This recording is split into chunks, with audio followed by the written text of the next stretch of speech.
Hello बच्चों। तो कैसे हैं आप सब? उम्मीद करता हूँ आप सब स्वस्थ हैं, मस्त हैं और व्यस्त हैं अपने ज़िंदगी में। तो बच्चों, आज हम एक नए प्रोग्रामिंग को स्टार्ट करेंगे। तो हमने लास्ट क्लास में बात किया था कि फंक्शन ओवरराइडिंग को हम स्टार्ट करेंगे, बट फंक्शन ओवरराइडिंग को स्टार्ट करने के लिए आपको एक बहुत इंपॉर्टेंट टॉपिक को समझाना मुझे ज़रूरी होगा, और वो टॉपिक है इनहेरिटेंस, और जो कि हमने आपको समझाया नहीं है अभी तक, इसीलिए मैं अभी फंक्शन ओवरराइडिंग को स्टार्ट नहीं कर रहा हूँ। मैं फंक्शन ओवरराइडिंग डेफिनेटली आपको समझाऊंगा, लेकिन उसके पहले मैं आपको इनहेरिटेंस समझाऊंगा, तब जाकर के आपको फंक्शन ओवरराइडिंग समझ में आएगा।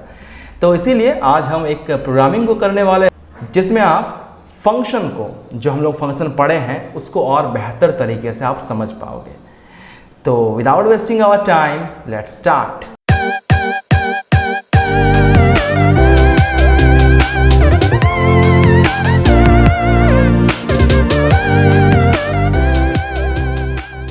जो देख रहे हो आप स्क्रीन पर, आपको एक क्वेश्चन दिख रहा होगा। क्वेश्चन कुछ ऐसा है, write a program in Java to accept a string from user and pass the string to a function first which displays the first character of each word।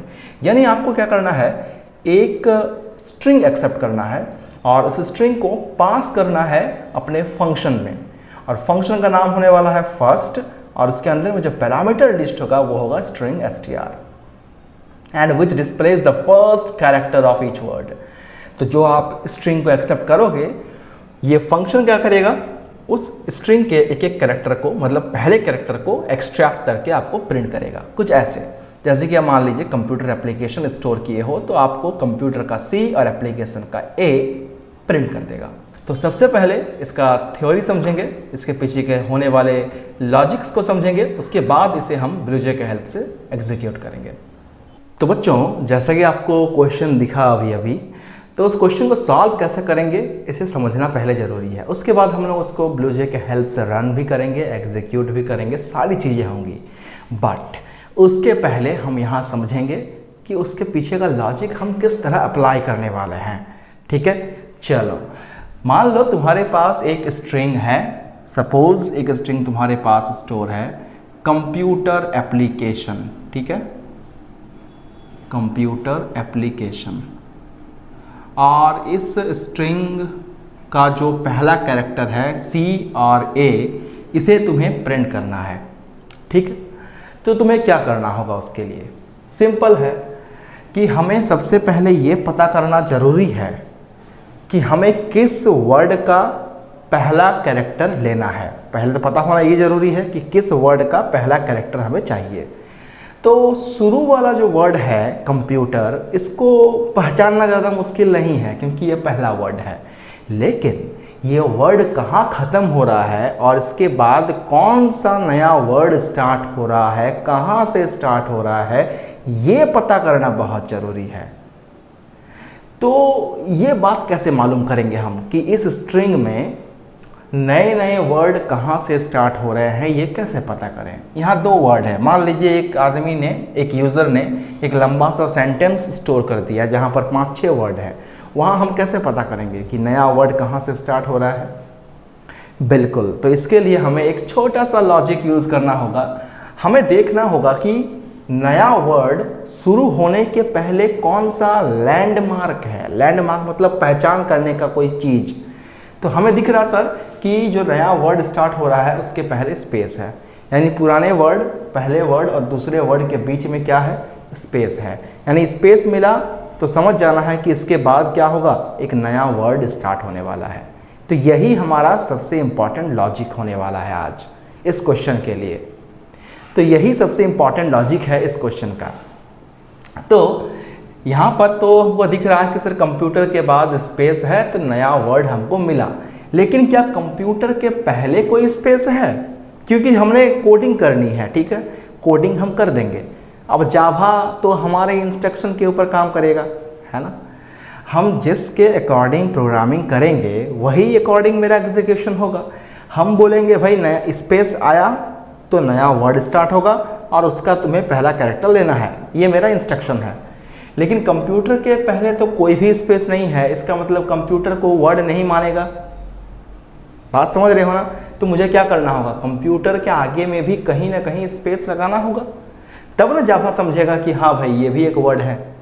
तो इसलिए क्या करना होगा कि जो हम स्ट्रिंग लिए हैं इन दोनों वर्ड के बीच में तो स्पेस है, लेकिन इस कंप्यूटर नाम का वर्ड के पहले भी हमें एक स्पेस लेना होगा। ठीक है, तो यानी कि पहला स्पेस यहाँ हुआ, दूसरा स्पेस यहाँ हुआ, कोई दिक्कत नहीं है। चलो ठीक है, इसके बाद हम क्या करेंगे, देखो कि सबसे पहले इस पूरे स्ट्रिंग का लेंथ फाइंड करेंगे। तो लेंथ फाइंड करने के लिए हमारे पास एक स्ट्रिंग में फंक्शन है जिसको हम लोग कहते हैं लेंथ। तो हम ये क्या करेंगे यहाँ पर कि पहले इस स्ट्रिंग को एक वेरिएबल के अंदर में डाल देते हैं। मान लो ये वेरिएबल है S1 नाम का वेरिएबल में डाल दिए हैं। ये पूरा स्पेस अभी नहीं दिए हैं फिलहाल, ठीक है, पहला में कोई स्पेस नहीं है, क्योंकि देखो जायज़ सा बात है जब यूज़र को बोलेंगे इंटर स्ट्रिंग, वो तो भाई कंप्यूटर के पहले स्पेस नहीं देगा। अब नॉर्मल यूज़र को क्या मालूम कि भाई स्पेस देना है बोल के, उसको तो मालूम नहीं है ना। वो तो हम आप प्रोग्रामर हैं, हम लोग कोडिंग कर रहे हैं, हमको पता है कि यहाँ स्पेस होना चाहिए। जो नॉर्मल यूज़र है उसको कहाँ मालूम कि यहाँ स्पेस होगा, इसीलिए वो तो स्पेस नहीं देगा ना।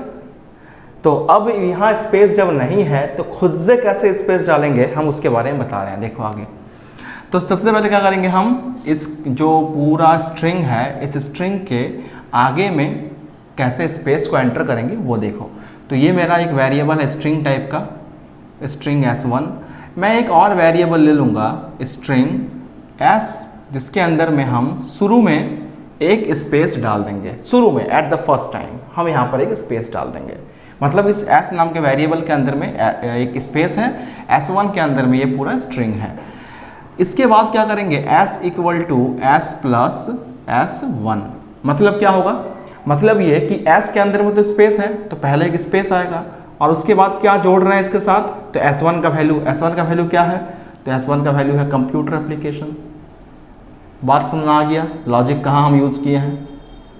तो इससे क्या होगा ना कि यूज़र ने तो स्पेस नहीं दिया, लेकिन जब प्रोग्राम रन होगा तो ऑटोमेटिकली एक स्पेस ले लेगा। बात क्लियर, चलो आगे बढ़ते हैं। जब ये सारा काम हो गया, स्पेस ले लिया गया है, तो अब क्या करेंगे कि हम ये जो नया स्ट्रिंग आया है विथ स्पेस, इसका हम लोग लेंथ फाइंड करेंगे। तो लेंथ फाइंड करने के लिए एक L नाम का वेरिएबल लेंगे और लिखेंगे मेरा नया स्ट्रिंग किसके अंदर में है, तो नया स्ट्रिंग है S के अंदर में, पुराना स्ट्रिंग S1 में था। तो अभी लिखेंगे S डॉट लेंथ। तो इससे क्या होगा, नया जो स्ट्रिंग आया है इसका लेंथ फाइंड हो जाएगा। क्या आप बोल सकते हैं इसका लेंथ कितना होगा? अगर पता है आपको इसका लेंथ कितना है तो कमेंट बॉक्स में मुझे बताएं कि इसका लेंथ कितना है। वैसे मैं आपको बता ही दूंगा कि इसका लेंथ कितना है, लेकिन आप खुद से भी कोशिश करें। तो हम लोग इसमें लेंथ फाइंड कर लिए, ऑल राइट, ठीक है। यहाँ तक तो सारा काम समझ में आ गया सर, लेकिन अब क्या, जावा में हम लोग इंस्ट्रक्शन दे दिए कि स्पेस आया मतलब नया वर्ड, फिर स्पेस आया मतलब नया वर्ड, लेकिन वर्ड का पहचान हो गया, लेकिन अब मुझे ये पता करना होगा कि कैसे करके एक एक कैरेक्टर को निकाल लेंगे। नया एक वर्ड का पहला कैरेक्टर, नया वर्ड का पहला कैरेक्टर मुझे चाहिए ना, वेरी गुड। तो उसके लिए हमें क्या करना होगा, थोड़ा जाना होगा पीछे स्ट्रिंग में ही, और एक फंक्शन है जिसका नाम क्या है, इसको बोलते हैं हम लोग कैर एट। आपको याद होगा ये एक फंक्शन है स्ट्रिंग में प्रेजेंट, जहां हम लोग क्या करते हैं, इसका यूज़ करते हैं किसी पर्टिकुलर इंडेक्स में प्रेजेंट कैरेक्टर को फाइंड करने के लिए, कि किसी एक इंडेक्स में कौन सा कैरेक्टर है वो मुझे पता करना होगा, तो हम कैर एट का यूज़ करते हैं। तो उसको हम लोग यहाँ यूज़ करेंगे। तो भाई सबसे पहले मुझे पता होना चाहिए कि सर स्पेस किस इंडेक्स में है, और जिस इंडेक्स में स्पेस होगा ना उससे एक ज़्यादा कर देंगे ना सर, तो उसमें जो मुझे इंडेक्स मिलेगा वहाँ पर क्या है, मेरा पहला कैरेक्टर है। फॉर एग्ज़ाम्पल मैं बताता हूँ, फॉर एग्ज़ाम्पल मैं ऐसे मिटा रहा हूँ कुछ देर के लिए, देखें यहाँ स्पेस, फिर COMPUTER, फिर एप्लीकेशन, ठीक है। मैं थोड़ा सा स्पेस देकर लिख रहा हूँ सब में, क्योंकि मैं यहाँ पर इंडेक्स नंबर डालने वाला हूँ। तो यहाँ पर एक स्पेस है, यहाँ पर एक स्पेस है। इंडेक्स नंबर का काउंट करते हैं, 0 1 2 3 4 5 6 7 8। ये 9 नंबर में एक स्पेस है, 10 11 12 13 14, 14 में आई है, 15 16 17 18 19 20। तो टोटल 21 कैरेक्टर्स हमारे पास हैं, ठीक है। अभी देखो यहाँ पर किन किन इंडेक्स में मेरा स्पेस है। तो सर 0 नंबर इंडेक्स में स्पेस है और 9 नंबर जो इंडेक्स है इसमें एक स्पेस है। बिल्कुल सही बात है। तो इस स्पेस को अगर हम 1 से ऐड कर दें तो जो मेरा नया इंडेक्स मिलेगा, क्या वहाँ पर कैरेक्टर है स्टार्टिंग वाला?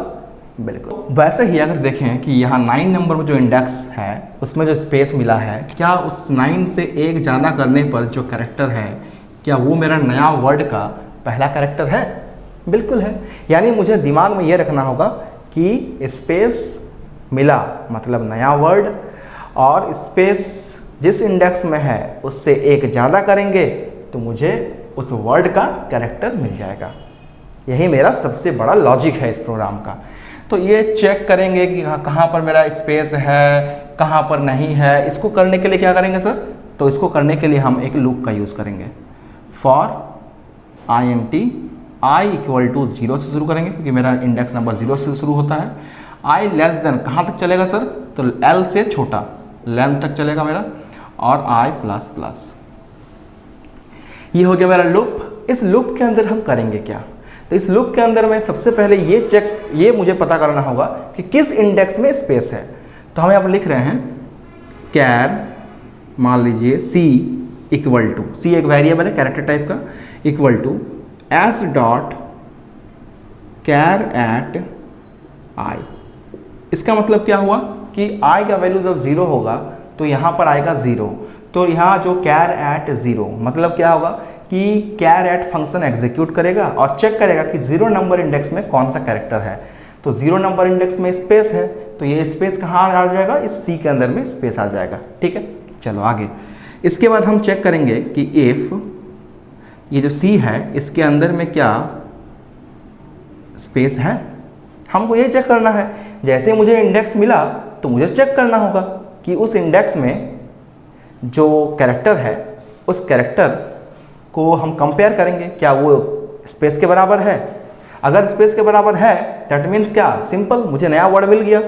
ठीक है, नया वर्ड जैसे ही मिल गया तो अब क्या करेंगे? उस इंडेक्स से एक ज़्यादा करेंगे तो उस वर्ड का पहला कैरेक्टर मिल जाएगा। तो यहाँ लिखेंगे, एक नया कैरेक्टर लेंगे, character ch equal to s dot char at और i, जो मेरा इंडेक्स था जहाँ पर मुझे ये स्पेस मिला था उससे एक ज़्यादा। That's it. तो इससे क्या होगा कि 0 प्लस 1 मतलब कि 1 नंबर इंडेक्स में c है, तो ये c कहाँ आ जाएगा? इस ch नाम का वेरिएबल में, और मुझे सिंपली यहाँ पर इसे प्रिंट कर देना है SOPLN ch। That's it. ये हमारा काम होने वाला है। मैं इसे दोबारा रन करके बता भी देता हूँ आपको, ट्राई रन करके देखें। सबसे पहले क्या होगा? i का वैल्यू 0 होगा। तो जब i का वैल्यू 0 होगा तो यहाँ पर ये एग्जीक्यूट करेगा c equal to s dot char at i का वैल्यू 0 है तो i 0 में क्या है? स्पेस है, तो एक space is also a character, तो वो स्टोर हो गया c के अंदर में। अब हम चेक कर रहे हैं क्या c double equal to space है? तो भाई c double equal to space तो है सर। इसका मतलब मेरा ये लूप के अंदर में आएंगे और इसके अंदर में क्या है? ch बराबर s dot char at i plus 1 मतलब 0 प्लस 1, तो 1 नंबर इंडेक्स में कौन सा कैरेक्टर है? c। तो ये c कहाँ आ जाएगा? ch के अंदर में, और फिर हम उसे प्रिंट कर रहे हैं। तो चलो यहाँ मैं लिखता हूँ आउटपुट, तो यहाँ पर c प्रिंट हो जाएगा। इसके बाद क्या होगा? i प्लस प्लस यानी कि i का वैल्यू हो जाएगा 1। जैसे i का वैल्यू 1 हुआ फिर यहाँ आएंगे अंदर में तो लिखेंगे c equal to s dot char at i का वैल्यू 1 में तो c है सर। कम यहाँ पर फिर आएंगे इफ़ में, क्या c double equal to space है? तो सर c का वैल्यू तो c है, स्पेस तो नहीं है, मतलब इसके अंदर में नहीं आना है, चले जाना है i प्लस प्लस के पास। i प्लस प्लस यानी क्या? i का वैल्यू 2।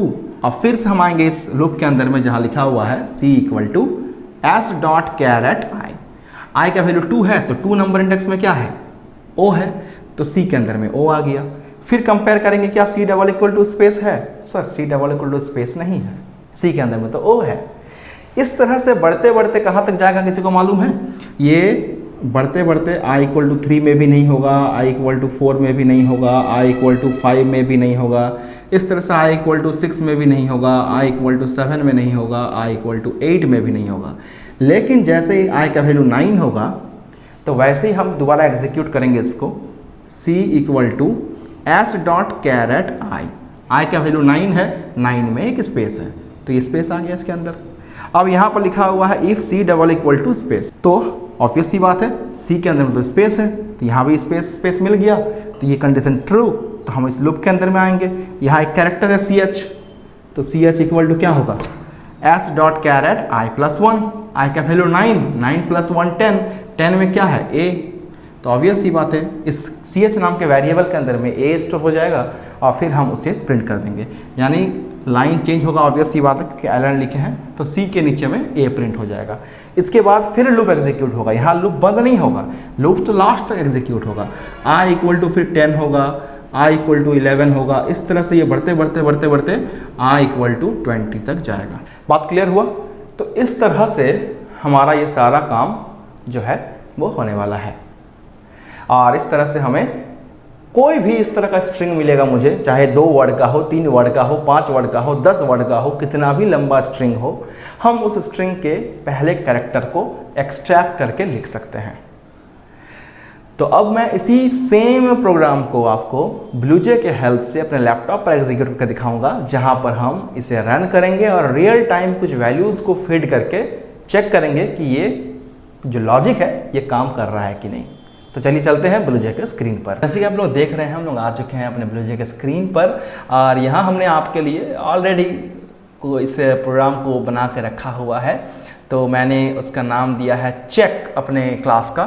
मैं इसे ओपन कर लेता हूँ और इसमें आप देख रहे हो कि जैसा कि आपने अभी वाइट बोर्ड में समझा सारे लॉजिक को, तो वही सब लॉजिक यहाँ पर यूज़ हुआ है। बस मैंने आपको यहाँ पर एक्स्ट्रा क्या ऐड करा है, फंक्शन को ऐड करा है। मैंने आपको जब वाइट बोर्ड में समझाया इसको तो वहाँ मैंने फंक्शन का यूज़ नहीं किया है, क्योंकि फंक्शन आप ऑलरेडी जानते हो। आपको ये समझना बहुत ज़रूरी था कि इस प्रोग्राम को सॉल्व करने के लिए क्या लॉजिक यूज़ होने वाला है, तो इसीलिए मैंने आपको वहाँ पर फंक्शन के बारे में नहीं बताया। लेकिन यहाँ पर आप देख सकते हो, सबसे पहले आप एक स्कैनर क्लास लोगे और उसके बाद मतलब उसको इंपोर्ट करोगे और फिर आप अपना खुद का क्लास क्रिएट करोगे चेक नाम का, और यहाँ फंक्शन आपका यूज़ होगा void फर्स्ट एंड इसके अंदर में जो स्ट्रिंग है s1 स्ट्रिंग लिए हैं हम, और बाकी सारा काम जो यहाँ पर आपको दिख रहा है वो आपको वाइट बोर्ड में ऑलरेडी दिख चुका होगा। ये सारा काम हम लोग कर चुके हैं ऑलरेडी। बस अब इस फंक्शन को कॉल करने की बारी है। तो यहाँ पर हम स्कैनर क्लास का ऑब्जेक्ट क्रिएट कर रहे हैं, अपने क्लास का ऑब्जेक्ट क्रिएट कर रहे हैं और फिर एक मैसेज दे रहे हैं यूज़र को इंटर स्ट्रिंग, और str नाम के वेरिएबल के अंदर में sc.nextLine का यूज़ करते हुए एक वैल्यू को एक्सेप्ट कर रहे हैं। वाइट बोर्ड में आपने देखा कि वहाँ पर वैल्यूज़ ऑलरेडी एक्सेप्ट किए हुए थे, मतलब मैंने आपको वहाँ खुद से वैल्यू को लेकर के आपको दिखाया था। बट जब आप इसको एग्जीक्यूट करोगे, जब इस प्रोग्रामिंग को करोगे, तो ऑब्वियस सी बात है आपको यहाँ पर यूज़र के थ्रू वैल्यू लेना है। क्वेश्चन में भी यही कहा गया है, तो उसके लिए आपको स्कैनर का यूज़ करना होगा। तो यहाँ पर जैसे आप इस लाइन को एग्जीक्यूट कर लेते हो तो आपका जो वैल्यू है वो एक्सेप्ट हो जाने वाला होगा। और इसके बाद हम अपने क्लास के खुद के क्लास के ऑब्जेक्ट्स के हेल्प से, तो मैं फर्स्ट को कॉल करूँगा, फर्स्ट मतलब अपने फर्स्ट नाम का जो फंक्शन है उसे कॉल करूंगा, और यूज़र के थ्रू एक्सेप्ट किया हुआ, एंटर किया हुआ जो वैल्यू होगा str के अंदर में उसे मैं पास कर दूंगा। ये चला जाएगा s1 के अंदर में और s1 चला जाएगा s के अंदर में, और फिर ये पूरा फंक्शन एग्जीक्यूट होगा और मेरा डिज़ायर रिजल्ट जो है वो प्रिंट हो। तो चलिए अब मैं इसे कंपाइल करता हूँ और चेक करता हूँ कि कोई एरर तो नहीं है, सारा चीज़ सही तो है। तो चलिए कंपाइल करते हैं इसे, एंड आप देख सकते हैं कि नो सिंटैक्स एरर दिख रहा है, मतलब कोई भी मिस्टेक्स नहीं है। अब मैं इसे करूंगा रन। चलिए,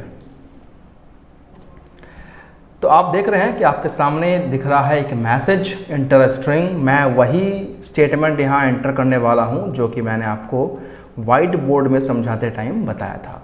और यहाँ आपको एक इंटरेस्टिंग बात और दिखेगा कि आप जो स्ट्रिंग एंटर कर रहे हो उस स्ट्रिंग में कंप्यूटर के आगे में कोई स्पेस नहीं है, लेकिन जब मैं इसे एग्जीक्यूट करूँगा तो आपको एक नया स्ट्रिंग दिखेगा स्क्रीन पर, जहाँ कंप्यूटर के आगे में भी आपको स्पेस दिखेगा। जैसे कि आप देख पा रहे हो यहाँ पर आपको स्पेस है। ये मैंने अभी इंटर किया और ये वो स्ट्रिंग है, वो नया स्ट्रिंग है जहाँ पर स्पेस के साथ ये प्रिंट हो रहा है। और उसके बाद मुझे सी और ए जो है प्रिंट हो जा रहा है। मैं अगर चाहूँ तो यहाँ पर कुछ और भी वैल्यूज़ को डाल करके चेक कर सकता हूँ। फॉर एग्जांपल मैं डालता हूँ अंडरस्टैंडिंग कंप्यूटर एप्लीकेशन। मैं ये 3 वर्ड्स हैं इसमें, मैं इसको एंटर करता हूँ। तो देखें यहाँ पर आपको दिख रहा होगा कि अंडरस्टैंडिंग के आगे में स्पेस लग गया है और UCA प्रिंट हो गया है। तो इस तरह से आप कुछ भी स्ट्रिंग आप एंटर करो और आपको उसके स्टार्टिंग कैरेक्टर्स जो हैं वो मिल जाएंगे। तो आई होप आपको ये प्रोग्रामिंग समझ में आया होगा और मज़ा भी आया होगा, क्योंकि नया कुछ चीज़ सीखने के लिए मिला है आपको और कुछ पुरानी चीज़ें रिवाइज भी हुई है। तो आज की वीडियो के लिए बस इतना ही, और मिलेंगे आपसे अगले वीडियो में एक नए टॉपिक, कुछ नए कॉन्सेप्ट के साथ। तब तक के लिए टेक केयर, खुश रहें, गुड बाय।